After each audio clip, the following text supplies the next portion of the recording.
رسول اللہ صلی اللہ علیہ وسلم کثرت سے فرمایا کرتے تھے، اللہم ثبت قلبی علی دینک، اے اللہ میرے دل کو اپنے دین پر قائم رکھ۔ ایک آدمی نے کہا، اے اللہ کے رسول، کیا آپ کو ہمارے بارے میں گمراہ ہونے کا خطرہ ہے؟ حالانکہ ہم آپ پر ایمان لا چکے ہیں اور جو کچھ ایمان و عمل کے احکام آپ لائے ہیں ان کو سچ مانتے ہیں۔ نبی صلی اللہ علیہ وسلم نے فرمایا، دل رحمان کی دو انگلیوں کے درمیان ہے، وہ انہیں تبدیل کرتا رہتا ہے۔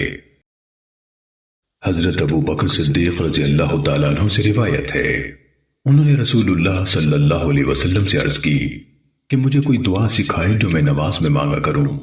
آپ صلی اللہ علیہ وسلم نے فرمایا، آپ یوں کہا کریں، اللہم انی ظلمت نفسی ظلما کثیرا ولا یغفر الذنوب الا انت فاغفر لی مغفرۃ من عندک وارحمنی انک انت الغفور الرحیم۔ اے اللہ، میں نے اپنی جان پر بہت ظلم کیا ہے اور تیرے سوا کوئی گناہوں کو معاف نہیں کرتا، اپنے پاس سے میری مغفرت فرما اور مجھ پر رحمت فرما، بلا شبہ تو ہی بہت بخشنے والا نہایت رحم کرنے والا ہے۔